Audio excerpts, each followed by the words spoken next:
ভারতের সাবেক পররাষ্ট্র সচিব হর্ষবর্ধন শ্রিংলা বলেছেন, চীনের প্রভাব বাংলাদেশ ভারত সম্পর্কে বিরূপ প্রভাব ফেলতে পারে।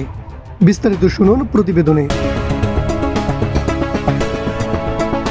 ভারতের সংবাদ মাধ্যম ইকোনমিক টাইমসে লেখা এক নিবন্ধে বাংলাদেশে নিযুক্ত ভারতের সাবেক হাই কমিশনার হর্ষবর্ধন শ্রিংলা দুই দেশের সম্পর্কের গভীরতার কথা তুলে ধরেছেন। তিনি বলেন, চীনের প্রভাব বাংলাদেশ ভারত সম্পর্কে বিরূপ প্রভাব ফেলতে পারে। শ্রিংলা সম্প্রতি বাংলাদেশের প্রধানমন্ত্রী শেখ হাসিনার ভারত সফর সম্পর্কে লিখেছেন সেই নিবন্ধে।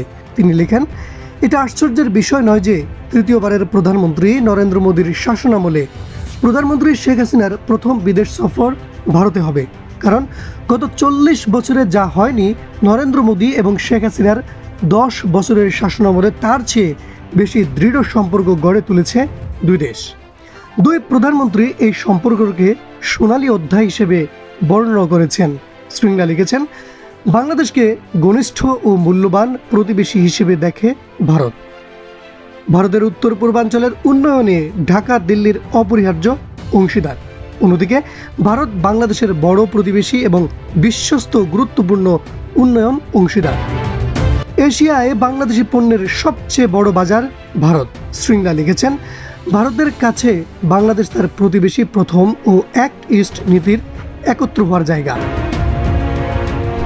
এদিকে বাংলাদেশে নিযুক্ত ভারতের সাবেক হাই কমিশনার শ্রিংলা আরও লেখেন, ক্রমবর্ধমান উগ্রবাদ, মৌলবাদ ও সন্ত্রাসবাদ ভারতকে হুমকি দিচ্ছে।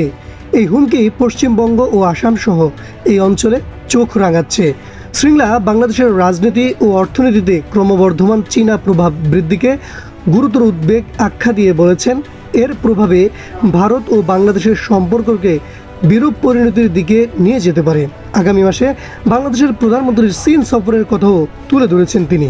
টানা চতুর্থবার ক্ষমতায় বসার পর এটা হবে কোনো দেশে শেখ হাসিনার দ্বিতীয় রাষ্ট্রীয় সফর। নিবন্ধে লেখা হয়েছে, দিল্লি সফরে বাংলাদেশের সঙ্গে বেশ কিছু সমঝোতা স্মারক সই করে ভারত।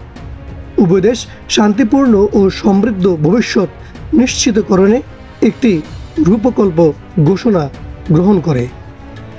রেল যোগাযোগ, সামুদ্রিক সহযোগিতা ও সুনীল অর্থনীতি, তথ্য প্রযুক্তি খাতে সহযোগিতা, স্যাটেলাইট ও সামরিক শিক্ষা সহযোগিতা বিষয়ে 5টি সমঝোতা স্মারক সই হয়েছে।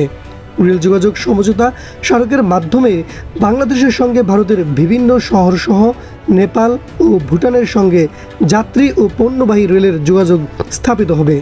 স্বাস্থ্য ও ওষুধ খাতে সহযোগিতা, দুর্যোগ মোকাবেলা, সহনশীলতা ও প্রশমন এবং মৎস্য ক্ষেত্রে সহযোগিতার জন্য 3টি সমঝোতা স্মারক নবায়ন।